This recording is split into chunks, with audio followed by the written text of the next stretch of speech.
Hey there, welcome back to the Ideal OneChunkMan, the series where, hey man, come on, get out of here. I'm trying to do an intro. The series where we unlock the world map one chunk at a time in the most efficient way possible. In the last episode, after unlocking the fishing trawler chunk, we came across some unexpected grinds. The first was a 77 construction grind to process our mahogany logs into a stash unit, which is not new, but the new part was that we had a way to train construction, and that was on the fishing trawler boat itself repairing the side walls. So we spent a long time chopping 20,000 oak logs, turning them into planks at the Woodcutting Guild, and then turning those planks into oak larders at Paul Nivneach house portal. In addition to that, we also came across at the end of the episode that we had even more grinds due to the break that we took. We have a 75 crafting grind to make a magic birdhouse and an 85 smithing grind to smelt a rune bar. This episode we're going to get into how we're going to go about training those skills and the progress itself. Alright, so let's talk plans then. So first of all, we're going to tackle the crafting grind. Let's switch over to this view. So we actually lucked out because although I didn't have a chance, again, to plan what I wanted to do for the crafting grind or the smithing grind, but we'll get to that later, the crafting grind actually isn't too bad. I mean, it is. 75 crafting is pretty high, but we did get lucky that we have Port Gazard, which is one of the best places to train crafting, coincidentally. Now, again, I would have loved to, if we're planning this ideally, and for anyone out there who is planning on doing an account like this, learn from my mistakes or my misfortune. And yeah, so I would have preferred some other ways, and we'll talk about that in a second. But we have very lucky here. So this travel icon down here at the bottom of the chunk is a charter ship, which is nice because that means we have charter shops. And in charter shops, they sell the materials for molten glass. They sell seaweed, they sell soda ash, and they sell buckets of sand. And buckets of sand and soda ash are what you need to make molten glass. And molten glass you can blow into various glass objects to get crafting XP. And it's one of the best ways to train crafting as a normal Iron Man. So as a chunk account, we're more than happy to take that, basically. Especially since we've been thrust in this situation, so we don't have much choice in the matter. Now, I would have preferred, if I had a chance to plan this, let's just go through what I would have done. I would have loved to be able to get the quarry right here, because it has sandstone you can mine and grind into buckets of sand, which would be amazing, and there's like almost nothing in this chunk, I just didn't unlock it yet. So that's why you plan ahead for stuff that you're not even sure is going to happen yet, so that you have access to it should it come up in the future at some point. I would have loved this because this is much faster to get sand than buying it from the shops, and a lot better for my sanity. So it's very unfortunate we don't have this. I also would have loved to get Fossil Island, because in the underwater portion of Fossil Island up here, you can grow giant seaweed, which is like super efficient mega seaweed that turns into like 7 soda ash at once or something like that. I don't know how many actually it is, but that would have been amazing to get, and I think there's probably a way you could route it. You know, the gears are turning in my head, like if I were to do this account again, how would I do it? But I think there's a way you can definitely get up here without getting in too much trouble. I'm not totally sure about that, but I think it's just a possibility to think about for the future. Regardless, we're in this grind now, so the plan is going to be run back and forth between this bank and the charter ship, back and forth, back and forth, back and forth, like probably like a million times, literally, to get sand and soda ash. I'm not sure how much the amount is yet. I'll probably have calculated it out by the time I'm editing this video, so I'll put it on screen now. But buy that much, and then once we have bought it all, we need a furnace to turn it into molten glass. The closest furnace that we have is not the closest in the world, but it's not too bad. And it's a weird one that you probably didn't know existed or haven't used very often if you did know it existed, which is all the way on Zaya. and it is this one up on Mount Karum. This chunk that I thought I was going to be regretting unlocking in the future, but I'm actually very thankful for it because it means that we have a furnace and a bank quite close to each other. So that part of the grind will be easy. And then once we turn all of our sand and soda ash into molten glass, then we just have to turn it into lantern lenses by blowing it, and that'll get us all the crafting XP we need for 75. So that's the plan for crafting. Alright, well the first thing we need to do, of course, is get money to buy all the crafting supplies, and what better way to do it than blackjack? I mean, I know we've done other stuff than blackjacking before. We've done agility pyramid, we've done fletching with flax and then alking the bows, but, you know, I figured blackjacking might be the most efficient, but 152k I think is about what we need, so I think I'm just about done here. We'll go over to Port Gazard now and set up for buying everything, and I'll show you what it's going to look like. Alright, so we're over here at Port Gazard, like I mentioned earlier. So we're just running between this bank just here and the charter shop down there, as you can see. It's actually pretty straightforward. I've already bought a couple just to test it out, but the main thing we're going to be doing is just obviously buying these supplies. So we can buy either seaweed or soda ash when it comes to that, because seaweed can be processed into soda ash at a, I think it's just a cooking range. And sometimes there's no soda ash in the shop, so sometimes we'll have to buy seaweed. I'm not sure, like maybe I should just be buying it always just to fill my inventory up, but I don't really know what's best. But yeah, so mostly it's just the sand and then either soda ash or seaweed, and hopefully we can do just soda ash. But yeah, I'll be back once we buy all of it, probably. Alright, so just finishing up here. I think this should be about what I need. It's not exact, but I think I've crossed the line at least. I actually have a little bit of money left, 10k, which is good. I was hoping we'd have a little bit left because it's always good to have some money, you know. So as you can see, 14,100. And if you combine the seaweed with that soda ash there, it also gets over that mark. So yeah, that is very nice. I actually set up the bank so that I could just deposit all, and my money would stay here by using placeholders, as you can see, or the bank fillers, I guess. I never know what they're called. Which is pretty nice. You can just like fill them all, and then that's how that works. Oh, this is right for them. Okay, yeah, so I can just clear them out. So that's how it wasn't going in before. Pretty handy little trick there if you're too lazy to click. You just want to click one button. But yeah, so got all this. Gonna convert this seaweed into soda ash, and then we'll get cooking with the glass.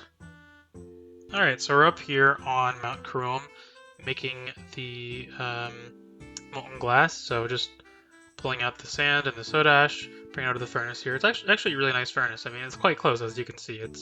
It's very close. I can kind of just like click one click in between the two, which is nice. I mean, you probably never noticed because you've never seen anyone using it here, but it's not too bad, honestly. So yeah, we get some crafting XP by making the molten glass, but most of it's going to be obviously from the blowing later. So I'll come back once we hit any levels, if we do hit any. First milestone level of the grind, 60 crafting from smelting the molten glass. Lots of levels to go, but like I said, you do actually get a decent amount of XP by doing this. It's like, I don't know, I guess like a quarter of the XP of our crafting XP is coming from just smelting the glass itself, because it's 20 XP per glass, and then I think 55 XP for each lantern lens we blow later on, so like a third to a quarter, I don't know, something like that. Anyway, I don't think we're gonna get up to like 65 or 70 crafting just through this, so I'll be back once we're done smelting all the molten glass. Alright, and a couple of hours later, that is all the molten glass taken care of. Well, I have a couple left over, but I think this 14,100-ish is about what I need, so that should be all good. So I think we'll go ahead and start blowing these into lantern lenses now. So yeah, we'll probably be back once we hit 70 crafting. I'll show that milestone, and then yeah, we'll just bang it out though. Alright, I'm back at the fishing trawler bank. I just wanted to change the scenery, and I came over here to uh, check out something for someone else that I was talking with. But yeah, we're just coming up on the level now. It's going to be level 70 in a minute here. It's been pretty chill. This has been a lot more relaxed than either the buying of the molten glass supplies or the making of the molten glass of the furnace. You can kind of AFK for a bit longer here, which is nice, and getting a lot more XP, which is also very nice. But yeah, there we go. 70 crafting. 5 more levels to go. Honestly, we'll just bang these out today or tomorrow, and we'll finish this grind up. Not too bad once we've bought everything. The worst part is definitely buying all of the supplies for sure. Hardest part. This is the easy part now, so just kind of enjoying it. We'll be back soon. Alright, and we're quite towards the end of our supplies here, but luckily it's just enough. I think my calculations were just about right, but this will be 75 crafting right there. That is our target level. Nicely done. And we can make magic birdhouses, like it says there. Excellent. So yeah, not too bad. A little bit of molten glass left over, can't hurt to have a little bit in case we need it for, I don't know, a quest or something. So, very nice. Yeah, we'll go make that magic birdhouse now. Give me 1 second. Alright, I think I got everything to make this magic birdhouse now. Yeah, so we'll just have to teleport to the player-owned house, obviously, because I still need to make the clockwork. I haven't made that yet. Actually, I don't even know if I've made the room yet. I think I'm gonna have to, yeah, because I don't have anything else here, so... oh, thank God I have 10k. The workshop is also 10,000. I think I must have planned that, but at this point I don't remember because that was like a week ago at this point. Okay, no, it's not the workbench, it's the clockmaker's space. So, crafting table 1, and then we have to upgrade that because the table 1 does not make clockwork. So, the table 2 should let me know. Yes, make clockwork. There we go. So, clockwork mechanism made. Perfect. Now that I have clockwork and the magic logs and a hammer and chisel in my inventory, we can go ahead and make the magic birdhouse, which is our task complete for this chunk. Excellent. Alright, now that the crafting grind is all done, let's talk about smithing. So, 85 smithing to smelt a runite bar. Last episode we talked about how the reason that we have that runite bar task is because of the new minigame Giant's Foundry, which is unlocked by the new quest Sleeping Giants. As a reward, one of the things that you can pick is a ore bag, and inside that you have a, I think, 0.5% chance to get a runite ore. So that's why we have to process it. Now, in our case, I think we're actually lucky because we happen to have a rune bar from, I think, a random event sometime in the past. I think like a mystery box, we got a runite bar, which is fortunate now because it means that we won't have to worry about actually getting the 0.5% chance for a rune ore from the minigame.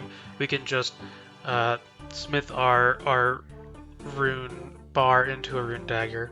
Since it's the same level, that's something that we can do. Is we'll still take the same level and everything in smithing, so shouldn't be an issue. But just something I'd point out that I thought was nice and you might want to know. Anyway, in terms of how we're actually going to handle this smithing grind, the thing that is putting us into the grind, the Giant's Foundry, is actually what's going to save us here.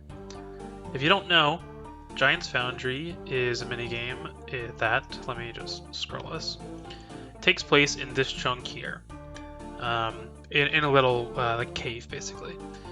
So what's good about it is that it's actually very, very good smithing XP, especially for Iron Men, because of how efficiently it uses stuff. And not only that, you process bars, but you can process, instead of using metal bars, you can actually process metal armor and weapon pieces.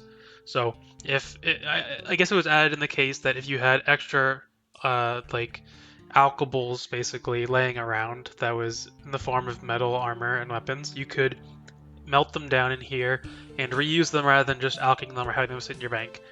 In our case, it's going to be very helpful because I hope all of you know from watching this series up to this point that I really don't like mining. So I'm going to get 85 smithing without mining a single ore from now on. And the way we're going to do that is just next door, actually. In Al-Kharid, there is a plate leg shop and a plate skirt shop. I'm pretty certain that we should be able to buy. They have mithril, adamant, steel, plate legs, and plate skirts, and we can melt them down for the equivalent of 2 bars each. So in the mini game, it's suggested that you do like an alloy between 2 metals. So like a lot of them, it's like you can do like 14 rune and 14 adamant, and that's like the best mix. So in our case, I think the most cost effective, and I've done the math on this, I've done spreadsheets, I got it wrong a couple times, I've done more spreadsheets, but I think the best way forward is going to be doing a mix of steel and mithril.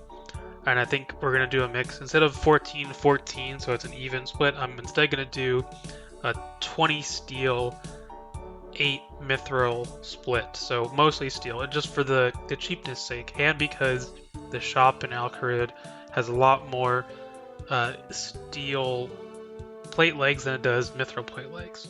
So the plan is get a bunch of money, buy as many steel and mithril plate legs as we can, running back and forth between here and the bank, and back and forth, and then once we have as much as our money can buy, go to the Giant's Foundry, process all of that, and when you make the swords, not only do you get good smithing XP from random pieces of metal that we bought from a store, you also get some of your money back. So then we can take the money that we get back and buy more plate legs with it.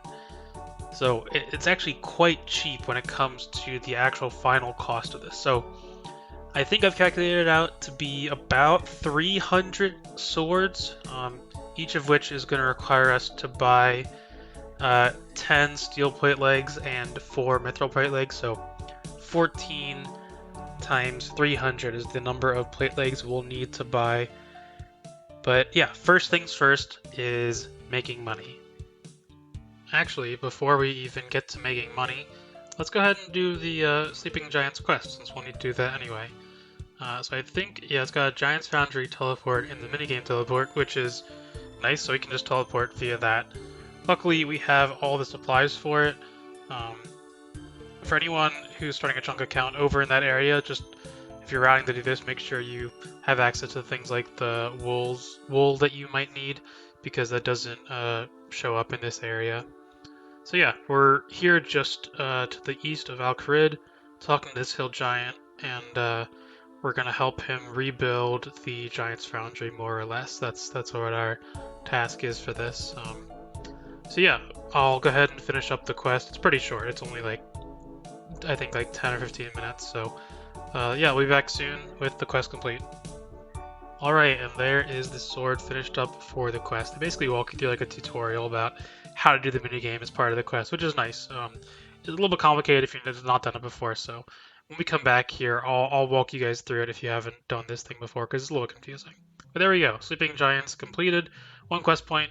Access to the Giant's Foundry, some smithing XP. So, very nice. No level, though. We're at 61 smithing right now. Remember, we need to get to 81, so 20 levels.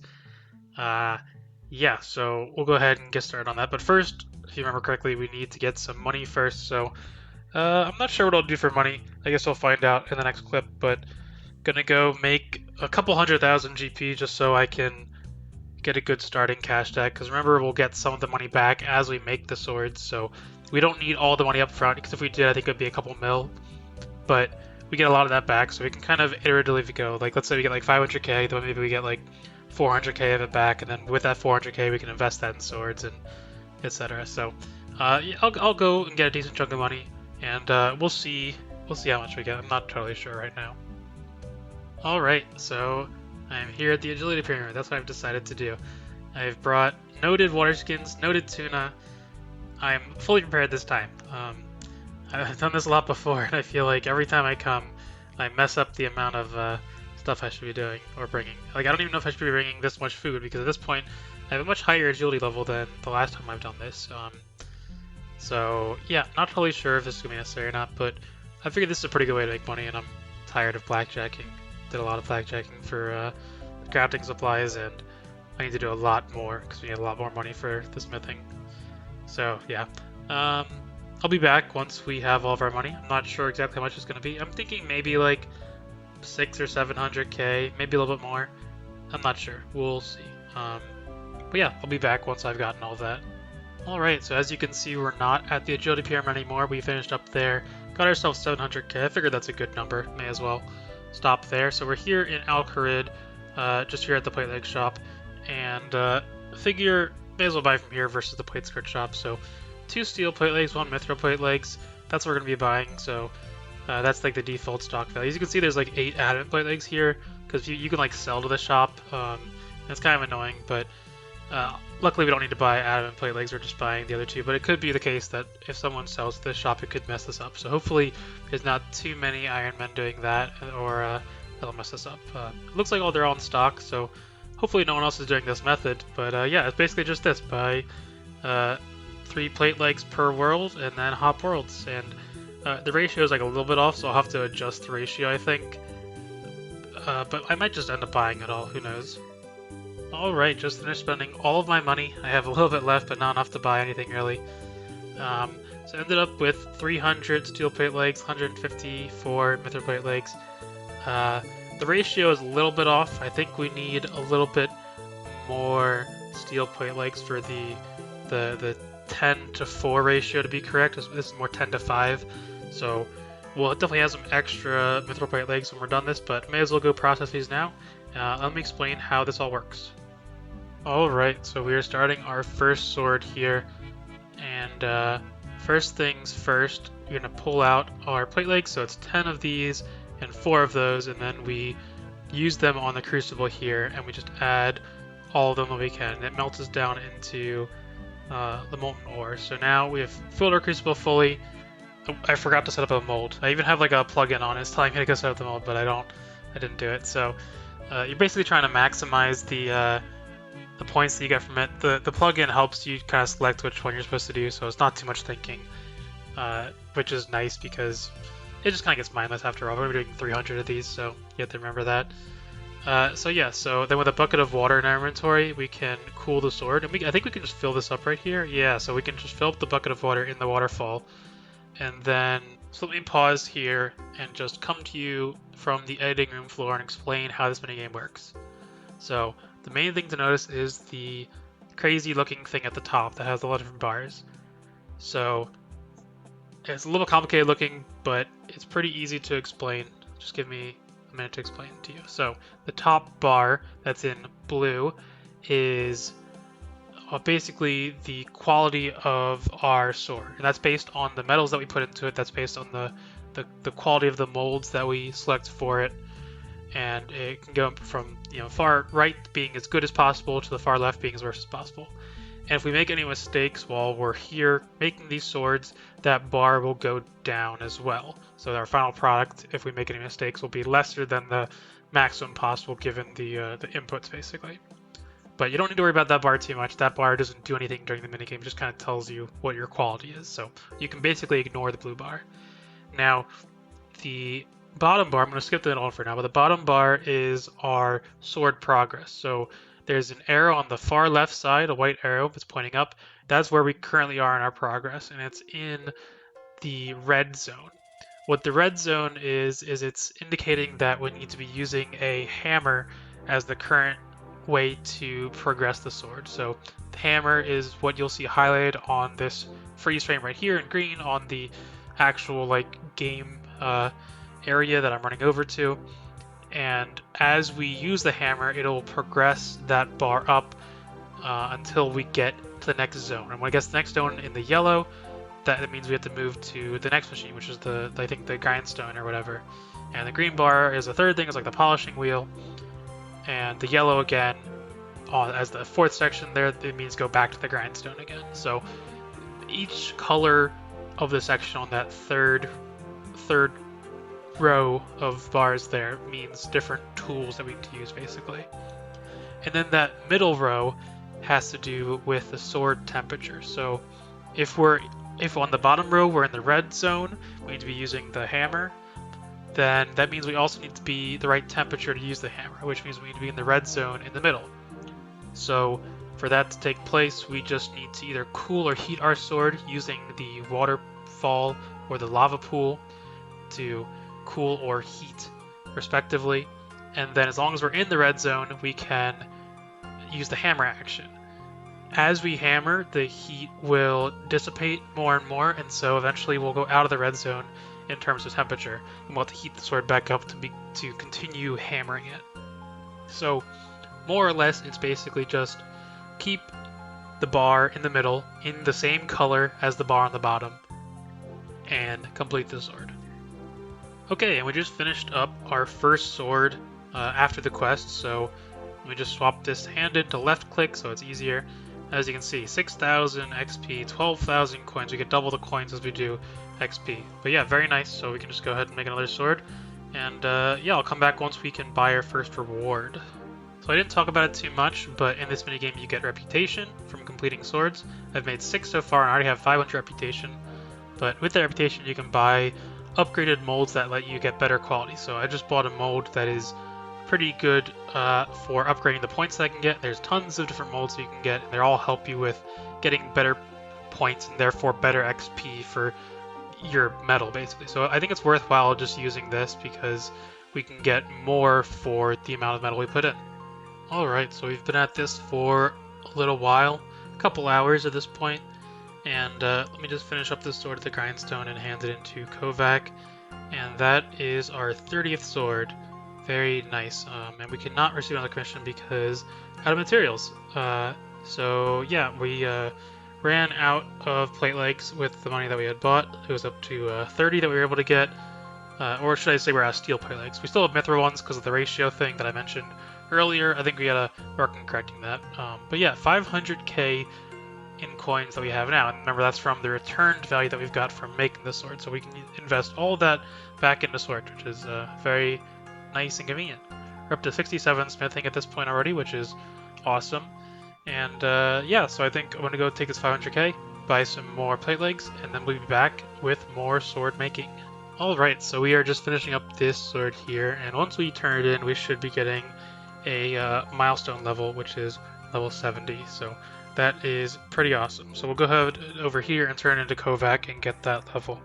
One great thing about getting levels is that we actually, not only do we obviously get closer to our goal, but we unlock more of these molds in the Giant's Foundry as we level up, because not only do they require you to buy them in the shop, but they also require a level to get them. As you can see, we're almost out of molds to buy. We actually have this one more mold to buy, the Spiker, and then these last 2 molds actually we don't need to buy because the other molds are better than it. They're kind of outclassed, so these aren't very useful anymore. But yeah, then Kovac Strog is the only thing we really need to buy left over, because that's what our smithing boost is going to be. That's the +4 smithing boost, which is why we need 81. And yeah, there's a bunch of other stuff to buy in here, but I'm not really sure what else to buy. I mean, that's the main stuff, so whatever we buy in addition to the Kovac Scrog is just extra. I mean, I've already talked about the ore pack not being needed because we happen to have a rune bar from random event. So maybe we get the smithing outfit, which is just kind of like helps you out with smithing, or maybe you get the Colossal Blade, which is just a big cool sword. I don't know, we'll see. Just finishing up this sword here. Ignore the little top part where it shows that I messed up a little bit. Let me hand this in, and we will get ourselves, first of all, 100 total swords made, which is awesome milestone. And second of all, 75 smithing, which is another cool milestone. Each of these swords takes, I don't know, like 5 minutes-ish, 6 minutes. So it's a lot of work. So up to 5,328 reputation. We'll buy a Kovac Scrog with 300 of those. And actually, we have just enough for this big sword over here if we want to buy it. Everything else is like, we can buy it too, but I don't know how useful it's going to be. So I'm thinking we'll just buy the big sword, because we have enough money for it, or enough reputation, I should say. And look at this thing. Look how awesome that looks. You like drag it behind you. I mean, it's a big sword, so I can see why you're dragging it, but cool to have. I don't really know if we're going to use it all that much, but it just seems like a cool thing to get, and maybe it'll be useful somewhere. I don't know. But yeah, so we got the boosting beer. We got the big sword. I think now we'll just go for it. So we got a little bit more plate legs here to go, and then we'll have to rebuy more, of course, as we do. We're up to 75 smithing, obviously, and only 6 more levels to go. So we'll be back at 80 probably. Just finished this sword, and we'll get the milestone level 80 smithing. There we go, 80 smithing. Very, very nice. One more level to go, which is exciting. I'm starting to get a little bit tired of Giant's Foundry, although honestly, it could be a lot worse. I'm not even hating it as much as I thought I would. It's pretty fun, in all honesty, even when you're doing hundreds of swords. Oh, well, you can see that I logged in to record this clip. I was saving it for this morning, but yeah, still got a bunch of plate legs left. We're gonna have to buy more. I know we're gonna have to buy more to get the one more level to 81. This is not enough to get to 81, but yeah, I'll probably just do that off camera and then be back once we hit 81. Alright, and we were just finishing up this last sword here on the polishing wheel, and this is going to get us our 81 smithing, which is our goal, which is very exciting. Very happy to be done with this goal. I'm so surprised that I was able to do this because I thought 85 smithing would kill me. It didn't. We were able to get it. There we go. 81 smithing. You can now make whatever. It doesn't matter because we're boosting. But yeah, 200 total swords made. I was definitely off when I said 300 earlier, but that was just me forgetting. Yeah, we have 10,000 reputation, but I don't really know what we can do with it. So I don't think I'm going to spend it yet. There's probably some way we could use it, but we can't buy everything. So yeah, we just have the sword and the beer. We could buy the other stuff from the collection log, at least some of it, but can't buy all of it, so I don't really know what to spend it on. 300k left over, which is very nice. No plate legs, because I counted correctly, luckily. But yeah, this was honestly a nice grind. I'd recommend it to anyone out there who is not sure about smithing. Give it a try. It's kind of fun. So let's go ahead and set up for our thing. So we have our 1 Runescape bar left over from a random event, which we don't count as something we have to do, but now that we have it, we can take advantage of the fact that we do have it. We got our hammer, we got the Kovacs Grog, which boosts us +4 in smithing. Let's go ahead and smith some rune. Alright, here we are. I figured it'd be best if we just did this over right next to the cave that we were just in. There's an anvil just above it, which is funny enough. Let me turn these off so we can get a little more cinematic view. Turn it to side. Oh yeah, there we go. Look at that. That's some nice. So if we try to smith it, it says we need 85 smithing to work on runite bars, but if we sip our boost and then make the dagger, we have processed rune at 85 smithing. Awesome. This is such a good feeling. I'm so happy to be done with this, and this finally means that this chunk, this Port Khazard chunk that we've been stuck on for months, like 8 months or something. I don't know how long it's been. It's been so long, though. We're finally done with it. We can finally unlock our next chunk. But unfortunately, that's going to have to wait until next episode. I wanted to unlock it this episode, but there's too much I want to talk about still, and we're already at this length of video, so I can't go further, unfortunately. We'll have to do that first thing next episode. Is going to be talking about what we're unlocking next, what our plan is, what's changed, what's the same. Remember, we're still trying to go for that Dragon Scimitar overall, so as long as we're working towards that, everything's good, which we are still working towards it. So next episode, we will definitely talk about exactly what we're going to be doing going forward and what we're unlocking next, because we are finally done with this chunk. As always, I need to thank my patrons, Frozen, Parian, Invalid Cards, Logan, Happy, JLo. Thank you all so much for supporting me. You guys are so awesome, and I really appreciate the support.